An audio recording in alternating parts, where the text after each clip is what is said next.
Airtime. Mark, 15 seconds until airtime.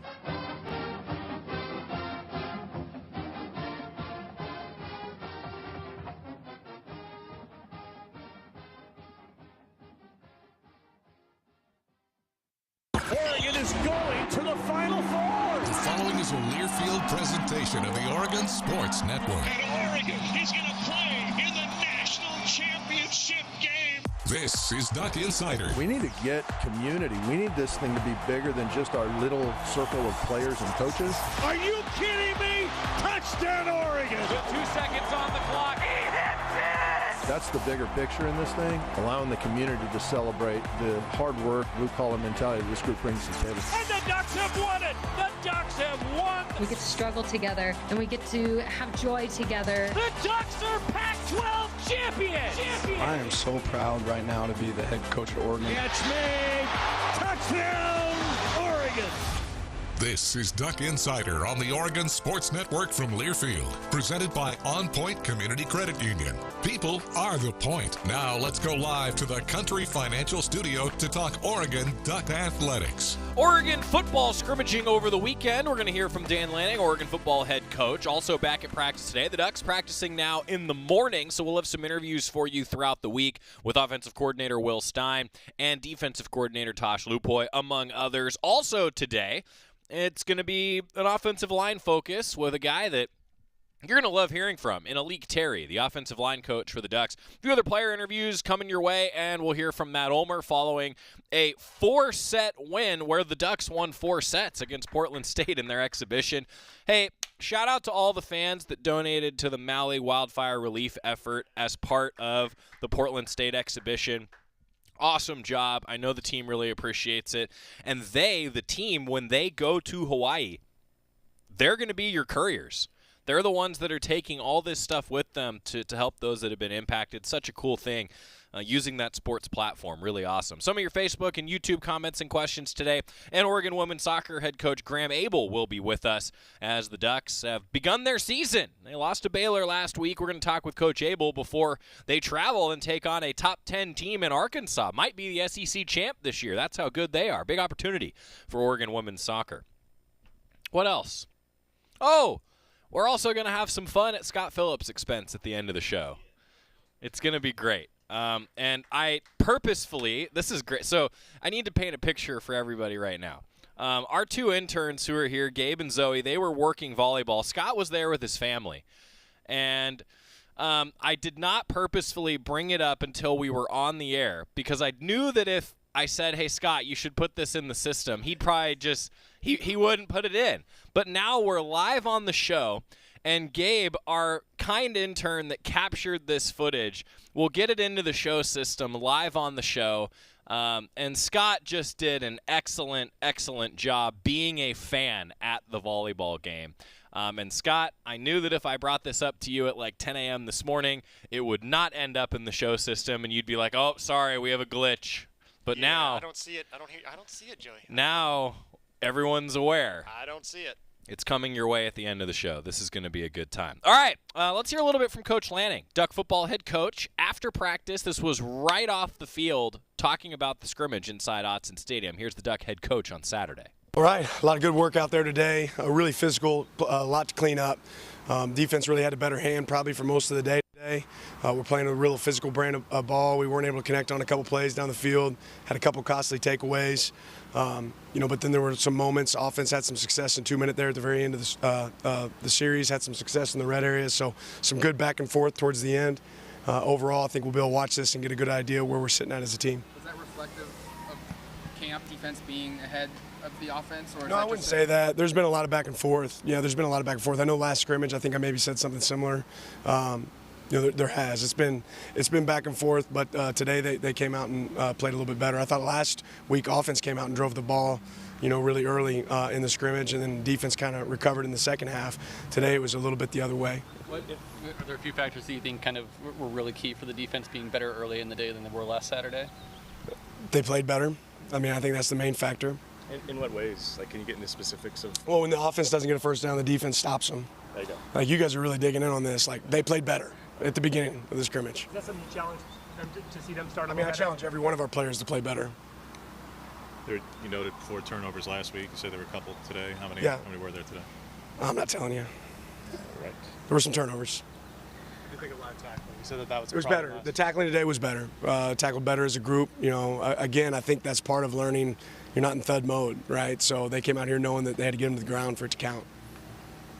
How important are just these live reps, being closer to season? Just how much more are the guys looking forward to having the ability for these live reps before you got to go out and do it against an opponent? Well, you want guys that enjoy playing football. Our guys enjoy playing football. I think we're getting to the point now where we're anxious probably to start hitting somebody else rather than our own team. But you want a team that's physical and that competes, and that's what we have. Were Dorless, Keon, or JPJ able to go today? Those guys are limited. Who were the centers today? The rest of the cycle. We had a lot of guys repping here in multiple positions. You really have emphasized speed at the beginning of fall camp. Just what kind of speed when you go into these scrimmage situations? What are some examples of maybe the speed that you're still looking for that has improved maybe from the first scrimmage to this scrimmage? As much as anything, speed of operation, right? Are we snapping the ball in a timely fashion on offense, getting the ball snapped, able to go tempo at times and line up defensively? All those pieces, really carry over. Starting to get a sense of what this is going to look like in terms of a depth chart and those sort of decisions? And I think we'll have a better idea coming out of today. A lot of players have just talked about the playbook and how much their knowledge has grown. How would you rate the freshmen that just came in? How would you rate their identity with the playbook compared to some of the guys that have now, this is their second year under your system? Yeah, a couple of things. I think one, we're learning how to teach it better, right? And we have a group that's come in and they're picking it up. And the guys that really want to be great are. That being said, some of these guys going into the second year, it's definitely a lot more fluid for them. Stephen Jones in particular, when you increase the competition on the interior spots, as a guy who was here, not coming in trying to win a job, trying to hold on to a job, what have you seen from him these first couple of weeks to how he's approached that and how he's been doing it? Yeah, he's attacked it every single day. And the good thing about Steve is he provides some position flexibility. He's been at tackle, he's been at guard, maybe not as much seen in games, but we've been able to move him around at different spots in practice. He has great experience, but he's done a good job. What was special teams today? There's good and bad. I have to go back and watch the film, and check our placement of kicks and things like that. But overall, there were some good performances there. A lot of significant weight games by the team year over year in particular. Is that something you guys were looking for and emphasizing, Coach Love was emphasizing in terms of, did you wanted to see half the team gain significant weight? There's certainly guys that are on weight gains, and there's guys on weight loss, right? So there's a combination of both. There's, the goal is to get bigger, faster, stronger. So if we can maintain and carry weight at a higher weight, but still, maintain our speed and be able to prevent injuries in the process, we want to do that. Without having to look at the film, you said the defense kind of controlled the day. What are some things that you want the offense to kind of work on this next week going into the next scrimmage? Yeah, just developing a rhythm, right? Just developing a rhythm, and it's hard to get in a rhythm if you're not getting first downs early. We got some first downs early, and we just didn't finish drives. The very first drive, I think, was a 15-play drive, but we didn't finish the drive, right? So being able to finish drives is really important.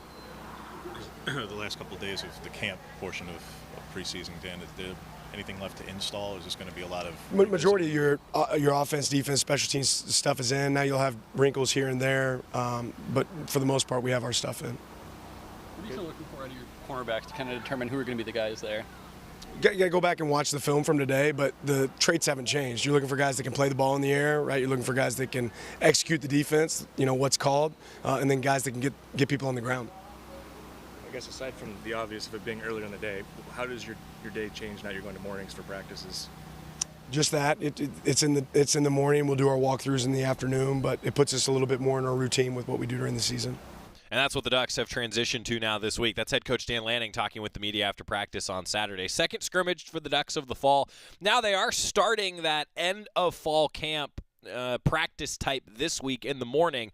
Later on this week, starting to transition to game practices in terms of how they orient the schedule, not just for the players, but also the schedule of practice and what the format of practice looks like. That's coming up for the Ducks here this week. We'll have a few more Quack Minutes for you over the next couple days. Hear from Coach Lanning again on Wednesday, and then actually myself and Rob Mosley and the rest of the media a few days without any media conversations amongst the players and coaches. So the Quack Minute on Wednesday will get you set up for game week, and then Coach Lanning's weekly press conferences are scheduled for Monday evenings again this year, and that's going to be the case moving forward. So that means on Duck Insider, we'll always do our review on a Monday, and then on Tuesday, we'll hear everything that Coach Lanning has to say heading into each game week. The Vikings coming to town, Portland State, for football. After Oregon volleyball beat them a couple times, 4 times this weekend. They played 4 sets no matter what. Ducks with a pretty good showing, and we're going to hear a little bit from Matt Ulmer coming up. First, though, zeroing in on the offensive line. Alik Terry, the Oregon offensive line coach, he chatted with the media Friday evening, and we've got that for you coming up next. Stick with us. It's Duck Insider on the Oregon Sports Network from Learfield. As a local community credit union founded by teachers, OnPoint is committed to supporting the students and faculty at the University of Oregon. And on game day, we're right there with you, on the field, in the bleachers, and in the classrooms. Drop by our local branch today and discover the many ways OnPoint can help support your financial well-being. OnPoint Community Credit Union. People are the point. Federally insured by NCUA. Equal housing opportunity. Hey Duck fans, we're all about protecting our home turf here in Eugene. You should do the same for your home with Country Financial Insurance. Most home insurance doesn't account for inflation, but with Country Financial, yours can. If something happens to your home, make sure you can rebuild the same house in the same place. Call a local representative or 866-COUNTRY and get a solid defense for your home. Home insurance policies issued by Country Mutual Insurance Company, Country Casualty Insurance Company, or Country Preferred Insurance Company, Bloomington, Illinois. Property must meet age and condition requirements, which vary by state. Duck Insider, your home for the latest news on Oregon athletics on the Oregon Sports Network from Learfield.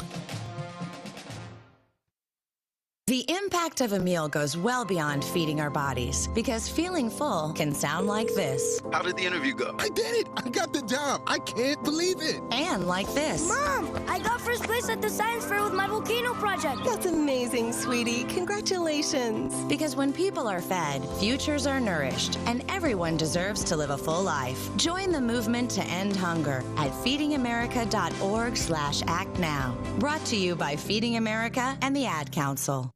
Hi, I'm Smokey Bear, and I made an assistant to help you out, because only you can prevent wildfires. Hey, Assistant Smokey Bear, call me Papa Bear, because I'm grilling up dinner. Do you get it? Yes, good job. So, what should I do with all these coals? Don't just toss them out. Put them in a metal container, because those embers can start a wildfire. I understand. The stakes are high. Ha, ha, ha, ha. Learn more at SmokeyBear.com. Brought to you by the U.S. Forest Service, your state forester, and the Ad Council.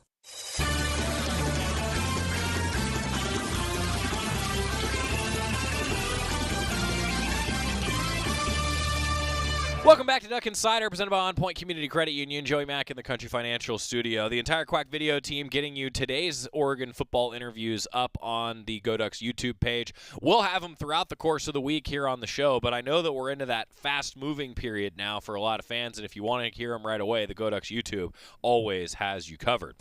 On that note, we talked with Alik Terry Friday night, so we didn't have a chance until today to get to it on the show. Let's hear from him, the Oregon offensive line coach. A lot of great things to say. I think you're going to love his energy.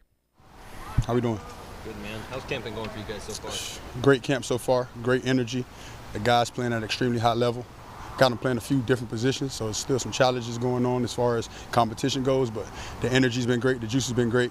As long as we bring the energy, everybody else is going to follow, so that's been a big mantra for us. How do you balance this time of year, building cohesion, chemistry amongst certain guys, but also, moving around a lot of parts to try guys at different spots? So you limit it a little bit than you did in the spring, but you still have some mixtures going, but the mixtures may be a little bit more pod-like now. You might have guys who stay on the left side, play with each other on the left side, guys on the right side, play with each other on the right side, but you still got to have that good, like you said, competition where you're creating that cohesion, because that's going to be big for us. You want to trust the guy next to you as much as possible, so trying to build that while also keeping the competition level high, so nobody's ever getting complacent.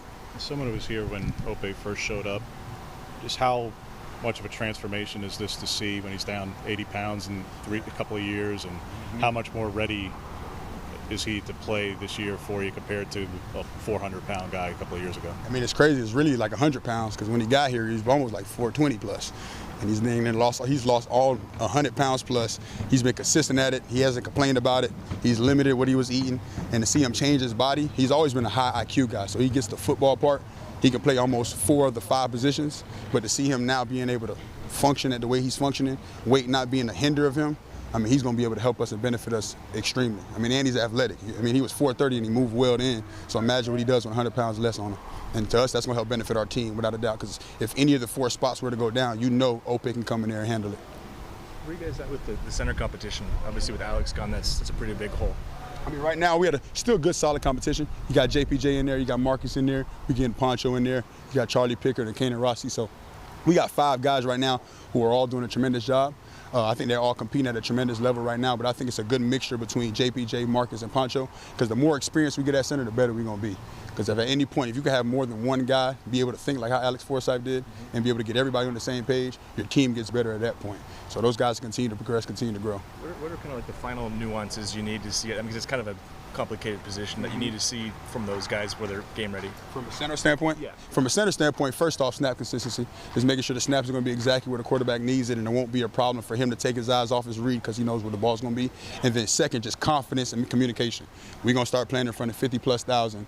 You can't let that hinder your communication to the guys in front of you. Being confident, knowing the playbook, knowing the personnel, knowing exactly what we need to see, so that way everybody's on the same page. Because a little bit of that timidness with communication, that's when you have MAs, that's when you have missed assignments, and we're trying to limit that as much as possible. What did you learn from your experience being in the NFL with the Minnesota Vikings? Obviously, the NFL, everyone always talks about it every season. The level of competition increases. You got to see that up close and personal. What did you learn in your time with the Vikings that you're taking into this season with this O-line group?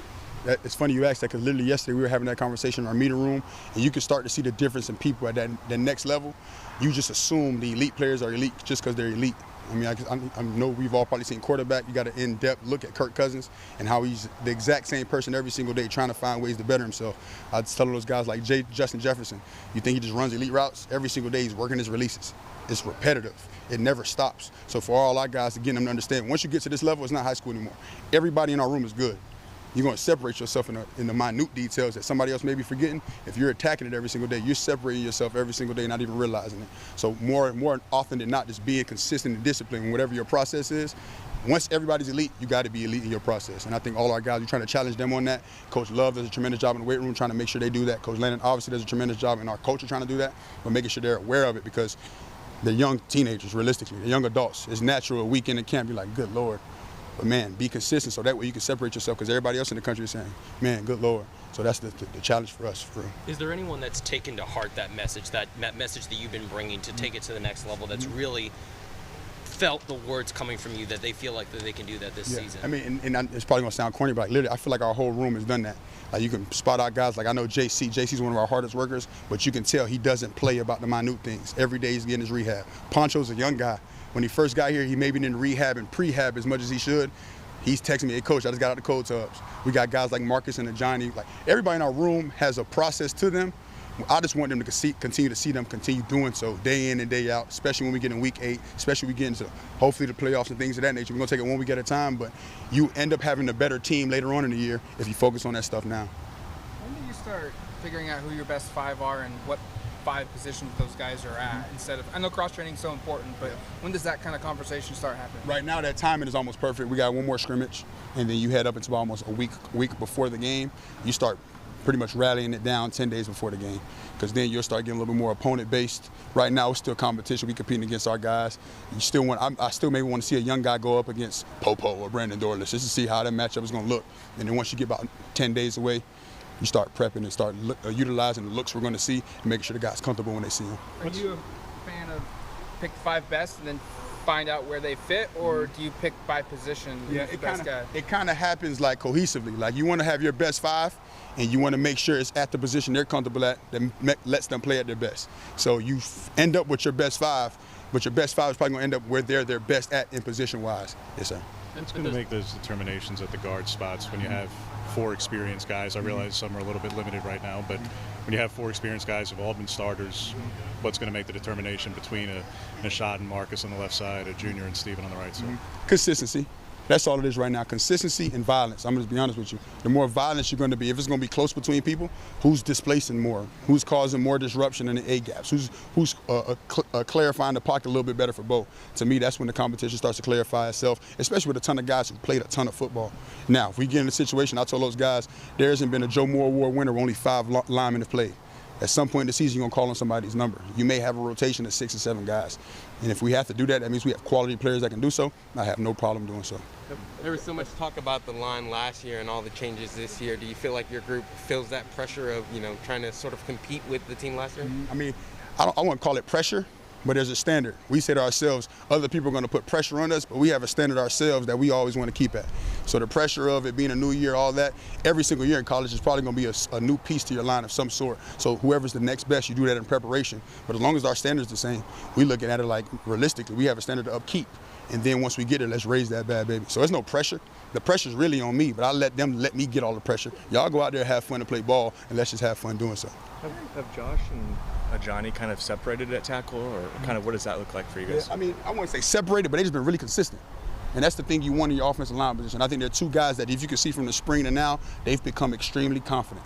In the play tackle, you're going to be one-on-one a lot. You got to be confident. The more confident they get, they have the athletic ability and the strength to be able to do whatever they want to do. So to see their confidence continue to rise, the consistency also arises with it. So we want to continue to strive to keep that going. So this media day, a lot of people have talked about just how good of an athlete Poncho is, or how impressive he is for such a young guy. What have you just seen from him that makes his teammates, his peers, so impressed? I mean, Poncho is a freshman.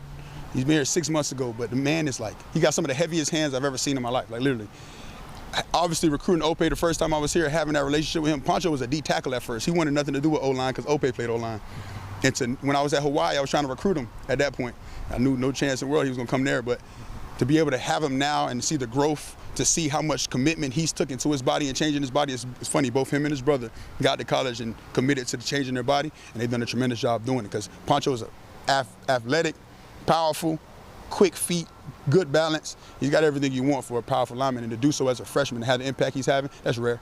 Is there a natural position that he fits in right now, or are you figuring that out? Any interior spot, because realistically, people see him as a smaller stature guy, quote unquote, and think he's played center. He's actually new to center, but he's out there confidently making calls, confidently getting guys on the same page. So just getting some kinks out, just being a freshman center, I mean, he's going to continue to rise for us. He's going to continue to rise for us, and all our guys love him because he's humble.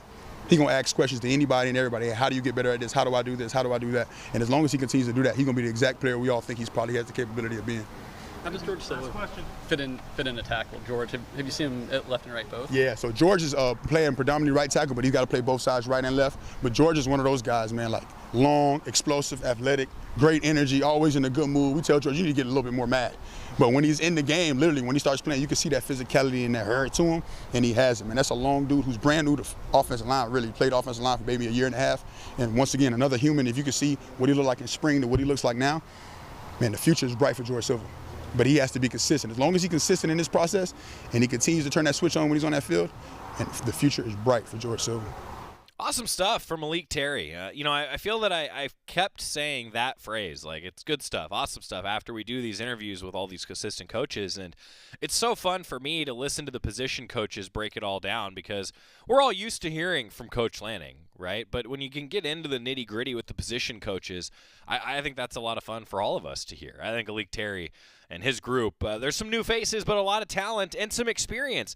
Not necessarily experience at Oregon for a lot of guys that may end up being big contributors on the O-line. But I'll tell you what, there's some good experience there. And talking to Will Stein today after practice, he said probably 8 guys are going to play on that offensive line. There's some depth there. When we come back, let's hear from one of those very guys I'm talking about, Junior Onyelau. Heck of an interview after this on the Oregon Sports Network from Learfield. Don't miss out on summer at Toyota's National Sales Event. It's the perfect time to squeeze out the last of summer with an exciting new Tacoma, Highlander, Camry, and more. Toyota, let's go places. See your participating Toyota dealer for details. Dealer inventory may vary. Event ends September 5th. As a local community credit union founded by teachers, OnPoint is committed to supporting the students and faculty at the University of Oregon. And on game day, we're right there with you, on the field, in the bleachers, and in the classrooms. Drop by our local branch today and discover the many ways OnPoint can help support your financial well-being. OnPoint Community Credit Union. People are the point. Federally insured by NCUA. Equal housing opportunity. Don't miss out on summer at Toyota's National Sales Event. It's the perfect time to squeeze out the last of summer with an exciting new Tacoma, Highlander, Camry, and more. Toyota, let's go places. See your participating Toyota dealer for details. Dealer inventory may vary. Event ends September 5th. This is Duck Insider. Duck Insider on the Oregon Sports Network from Learfield. Adopt US Kids presents What to Expect When You're Expecting a Teenager. Learning the lingo. GOAT, G-O-A-T, acronym, stands for Greatest of All Time. As in, spaghetti sandwiches for dinner? They're my fave. Dad, you're the GOAT. You don't have to speak teen to be a perfect parent. Thousands of teens in foster care will love you just the same. Visit adoptuskids.org. Brought to you by the U.S. Department of Health and Human Services, Adopt U.S. Kids, and the Ad Council. What is dedication? My biggest fear in the middle of my addiction was that my kids wouldn't have a father. And I started thinking, you know what? This isn't my story. I definitely had to become a better man to be a better father. It's important to me that my kids are empowered and truly believe that if they can think it, they can do it. That's dedication. Visit fatherhood.gov to hear more. Brought to you by the U.S. Department of Health and Human Services and the Ad Council.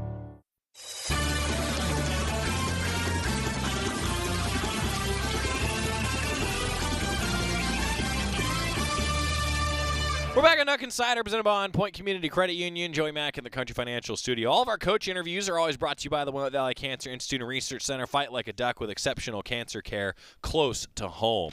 Junior Ongilau has a heck of a story. He was banged up, a transfer student, played big-time college football. And he's been around some good coaches, some great student athletes. I think he figures to be a big part of this offensive line. And just listening to him talk, as you'll hear, he's so easy to root for. You can't help but root for a guy who's got some connections and some great thoughts about his peers around him in Oregon. Here's Junior Ongilau, one of the O-linemen. How much fun are you having right now, just being able to be out there and play football? Oh, man, I missed it for the world. I couldn't. I remember I kept telling all the guys, like, I can't wait to run with you guys. They're like, run? You want to play football? I was like, no, I just want to run with you guys, you know? Because when you go through the grind with your brothers, that's when it really matters. What's been hardest for you over the last several months, obviously rehabbing from your injury and just trying to get back on the field and ready for this season? What's been the hardest thing? Yeah. Yeah, just rehabbing-wise, but to be honest, what's been helping me the most is my Poly brethren here, man. Like, it's just so good to have Polynesian on the team with me and just, you know, same culture, and they just make you laugh no matter what, ups and downs. When did you feel like you're back at that point? Like, when do you feel like you're okay? You're not just on the field, not just even in the weight room, but when the hits were going, when it was live contact. What was the point in the camp where you felt like, all right, yeah, you're back to where you were? Back to where I was probably. I remember I told her, I can't wait till somebody hits me. You know, I've been waiting for someone to like decleat me, and then I feel like I'm back. That hasn't happened yet, but I do feel like I'm back. I feel like I'm 100%. I'm ready. I'm so excited. Have you decleated anybody yet this fall? Have I decleated anybody? Oh, not that I can say, but I'm just playing. You think it's possible for you to be decleated?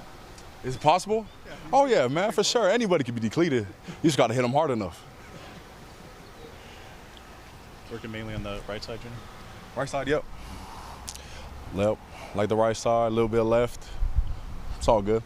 What's it been like just developing the chemistry there between, you know, Johnny in particular and various different guys in center? It's been awesome. It's been great. I've been blessed with great teammates. You know, Johnny, great teammate. He came in just ready to work. I know Coach gave Poncho a shout out, man. Poncho, he's gonna be really good. He's gonna be really good. So I'm excited. I'm so excited for him to come up. Big shout out to Steve too, because Steve, you know, older guy, and kind of relates with me. So we be on like the next level conversations. What have you learned from Coach Terry this offseason and this fall camp? Obviously a guy that comes with experience from the professional level. What has he been able to really teach you to help you back onto the field and kind of get yourself more prepared, more stronger? Great question.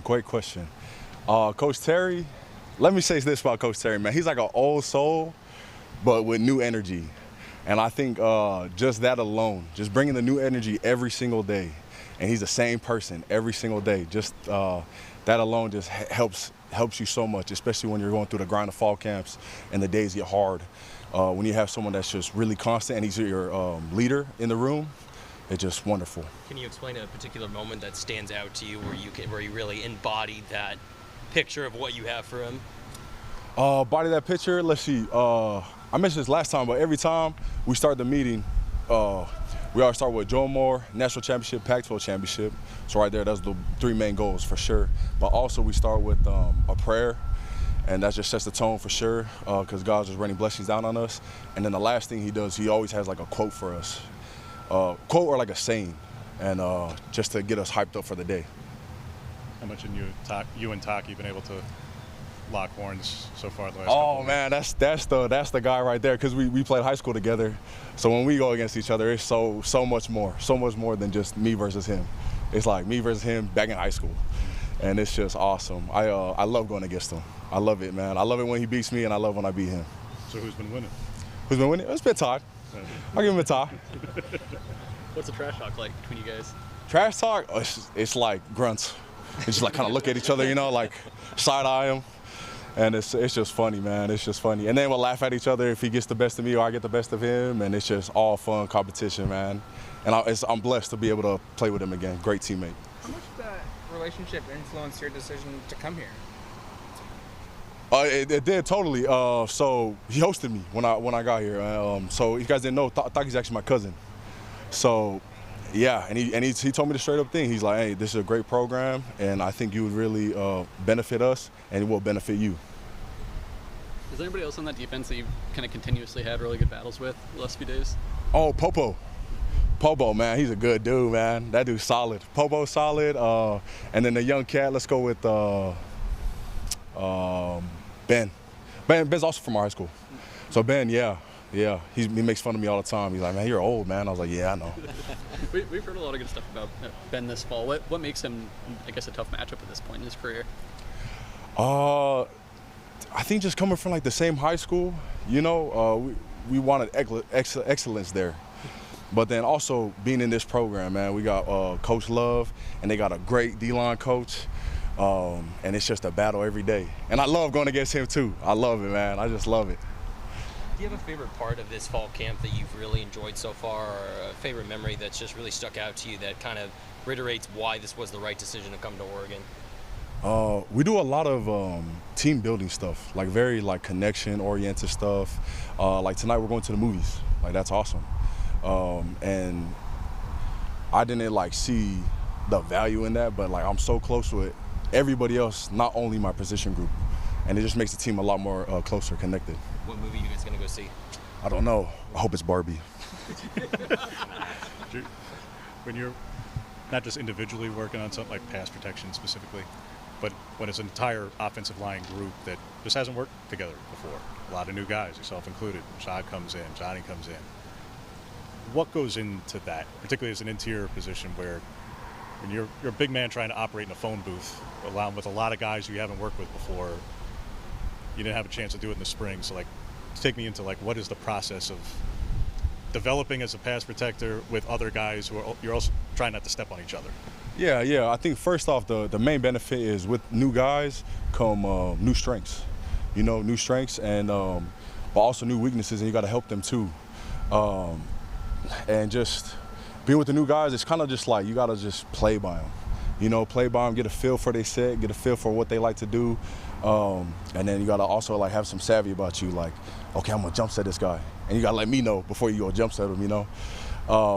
But yeah, it's been awesome. It's been awesome. I think Nashad is a great new addition to the O-line. Well, I guess she came at the same time as me, but it's just it's been all good. It's been all good. And then it's also like going back to Coach Terry, like setting the foundation, coming in with that new energy, telling us, okay, this is how we're going to run the plays, this is how your footwork going to be. It's kind of hard to mess that up. Following up on Poncho, because the league talked about it, I think Dorless talked about it. What is it about him that has everybody so kind of fired up for a freshman? Man, he's just nasty, man. He's just, man, like his punch, he got a nasty punch, and he's like a sponge. He just soaks it all up. And I was like, man, that's the dude. So he's going to be up here next time for sure.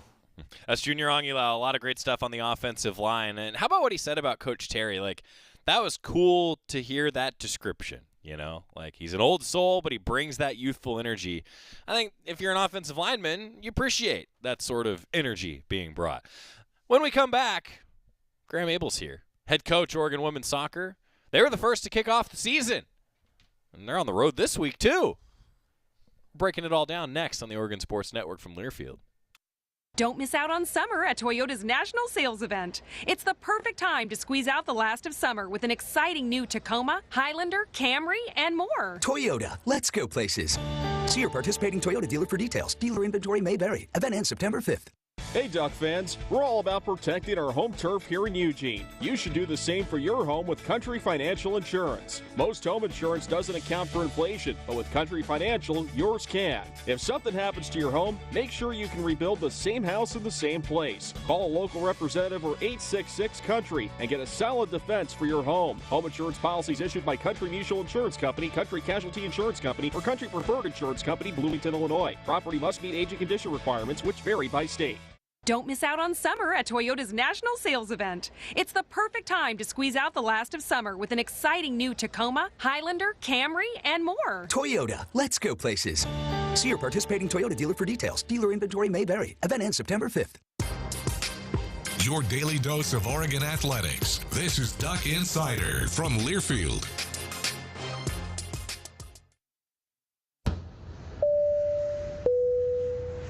This is your captain. We are going to be experiencing some slight turbulence. Please fasten your... Oh, hold on. Just got a video of my cat. Imagine the pilot of an airplane was as confident as you are texting and driving.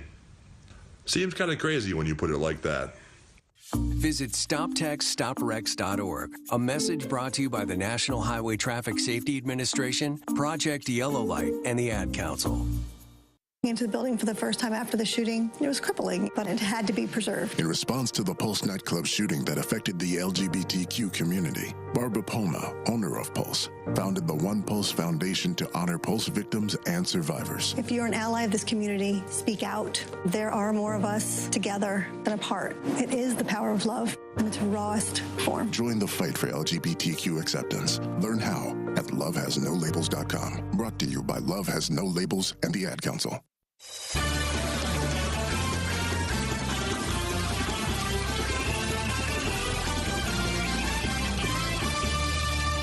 Back on Duck Insider, presented by OnPoint Community Credit Union. Joey Mack in the Country Financial Studio. He's Graeme Abel, Oregon soccer head coach. Coach, what's going on? Hey, happy start to the season. A lot to break down, a few things to discuss. You're hitting the road tomorrow.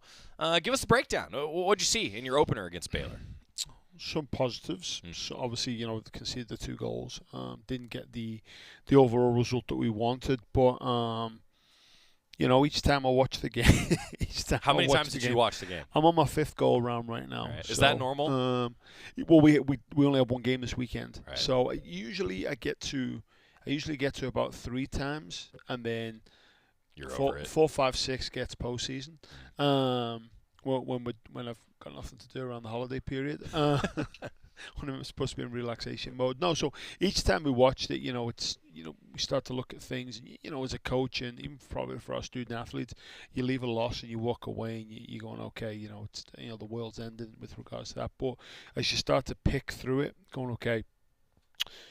I will say, the older I get, the less emotion I watch games with after the fact. You're just a little more analytical. Yeah. With regards to that piece, so start to look at the things that we intended to do, or the things that are a part of our identity, and there were a lot of positives that came out of it. So we spoke about that as a team, when the defending side of the ball and the attacking side of the ball, 1 extra pass needed, and then the game's unlocked, or we turn the ball over, and then that seems like a negative because we're on the back foot again.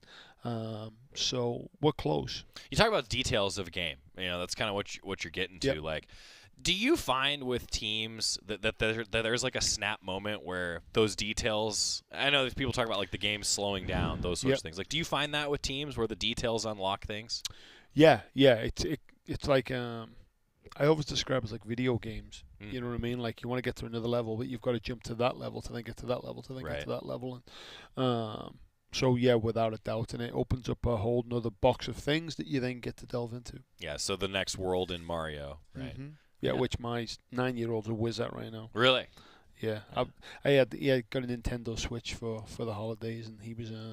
I was good on Mario Kart for about the first 3 weeks. Then after that, he just took over. Okay.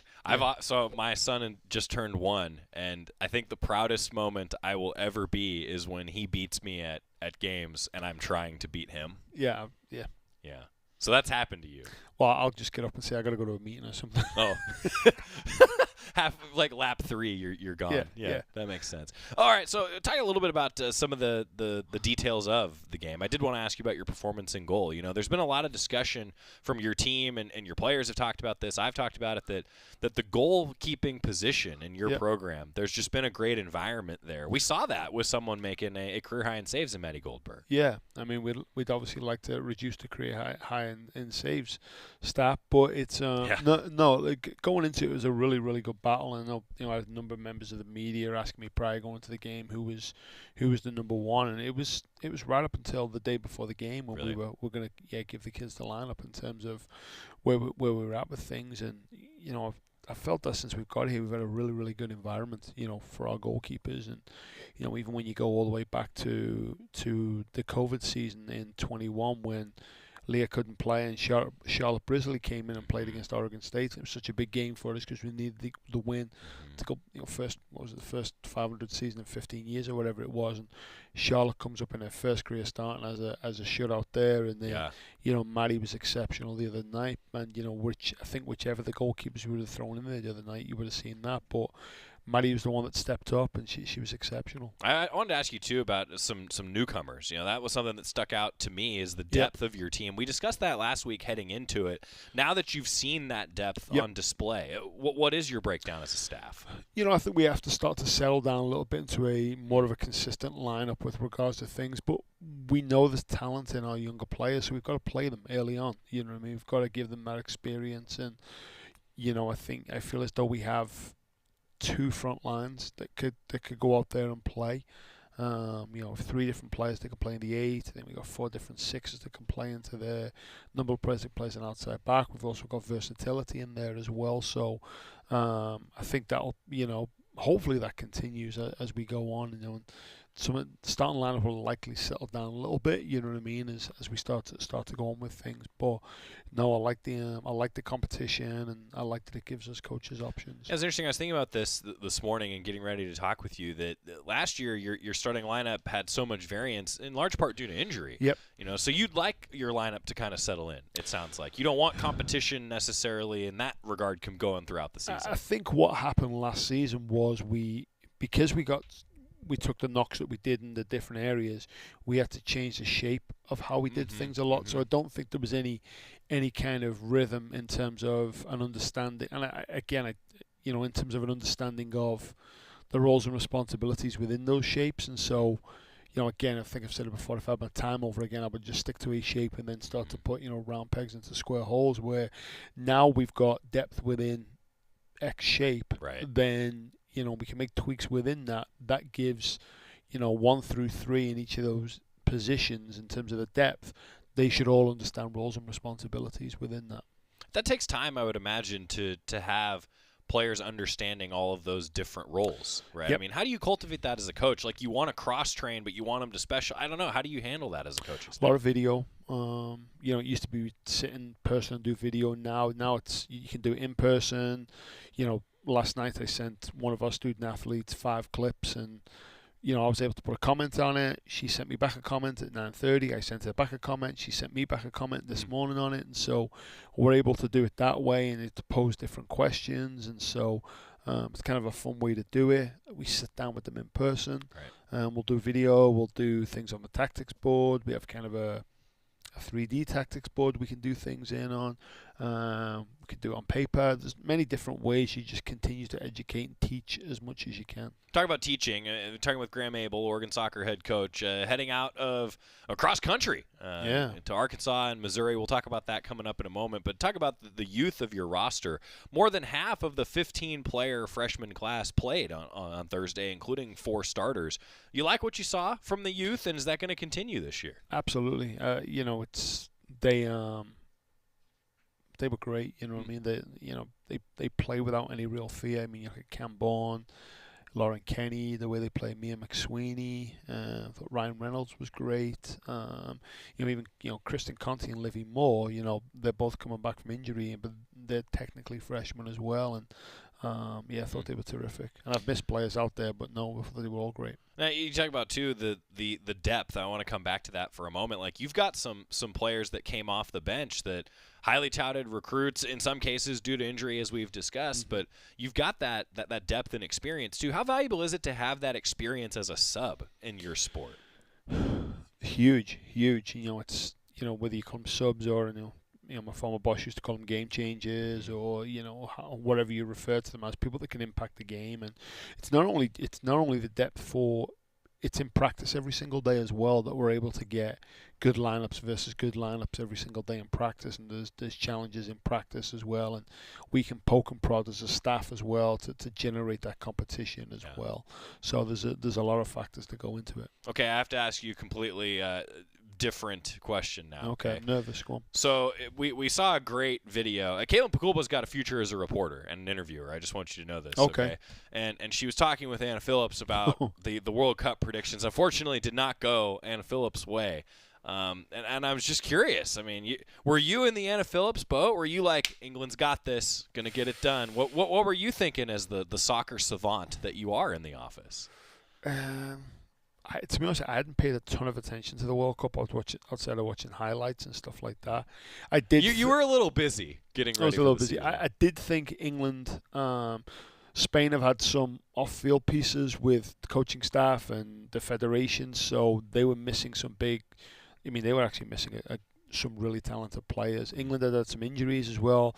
I did think the England, with them winning the Euros, having experience of in bigger competitions might edge it. Once you get that winning taste, it's at any level, right? Once you learn how to win and you have that confidence, international level for sure. Whenever we used to play against teams and they'd never won big competitions before, you could see it. Them walking into the stadium that they didn't really truly believe that they could win it, So I thought England might be able to edge it, but that Spain team are a class act. Yeah, it's amazing to talk with you about those things, because for those, I should say, for those unaware, you have a lot of World Cup experience. Coach Abel does, and hearing you talk about the impact of those external forces, like, that's a big deal, isn't it? Like, it's one thing to tactically have the superior team, but it's a whole other thing to have exactly what you're talking about, that mental preparedness and that belief you're going to win.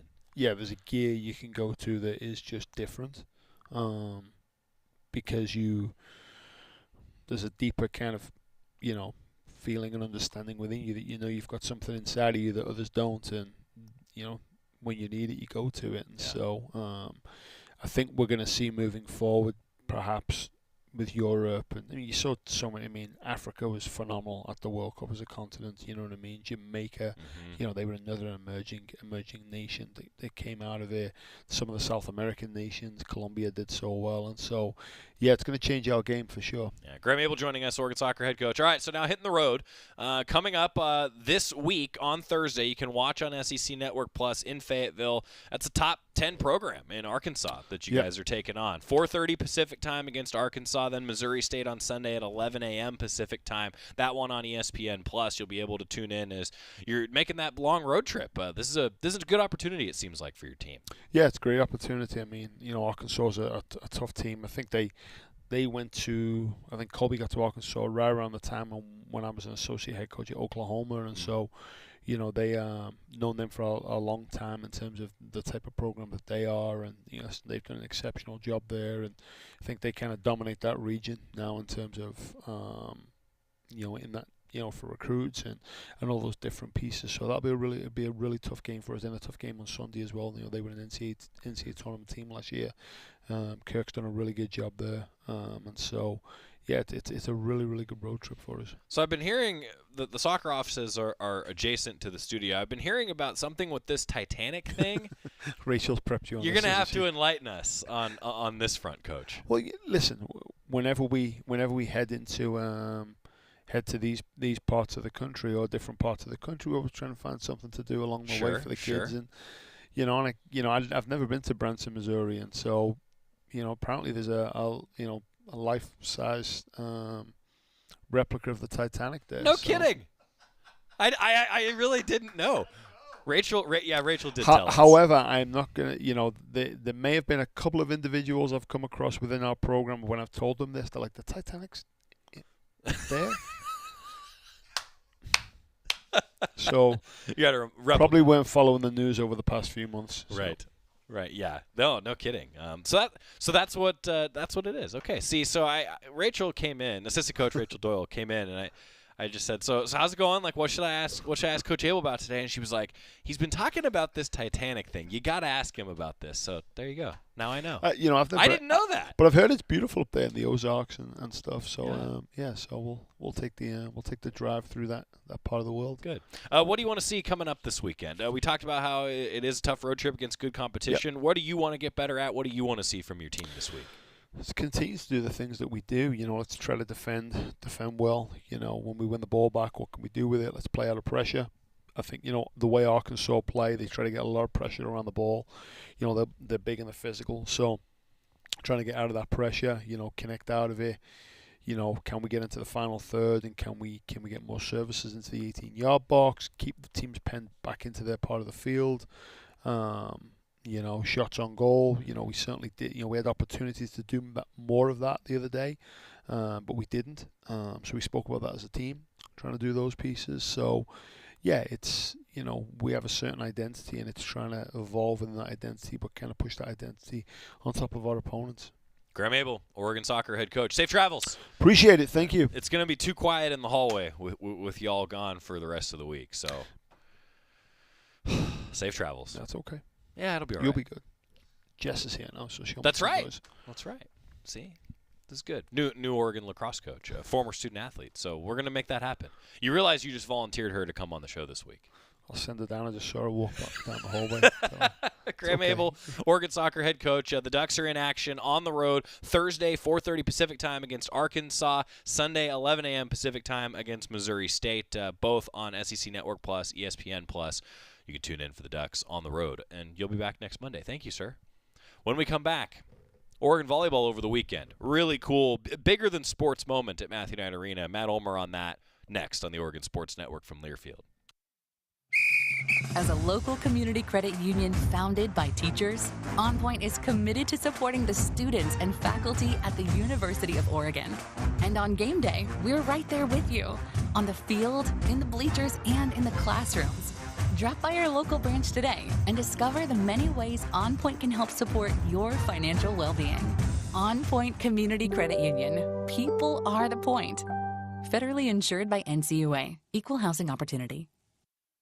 At Shadow Hills Country Club, we're more than just an award-winning golf course and practice facility. Our events team offers all-inclusive event pricing that allows us to take care of all the details while you enjoy your event. Our indoor and outdoor venues offer you a wide variety of fully staffed options that put the focus on you. From weddings to business and social events, at Shadow Hills Country Club Events Center, you get the benefits of a resort atmosphere and amenities in a peaceful country setting, just minutes from downtown Eugene. Call for a tour today or visit shadowhillsevents.com.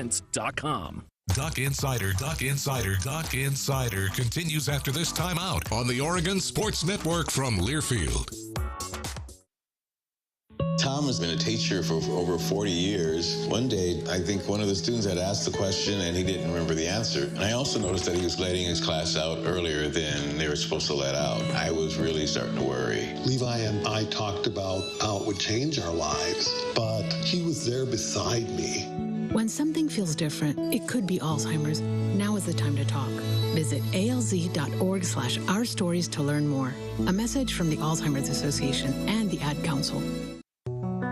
Victor deployed for the first time to Afghanistan in 2003. He sustained a moderate traumatic brain injury. One of the most important elements of caregiving is taking care of yourself. For many military veteran caregivers, their caregiving journey starts earlier in life and lasts longer. Visit aarp.org/caregiving for a free military veterans guide to navigate your caregiving journey and better care for your loved one and yourself. Brought to you by AARP and the Ad Council.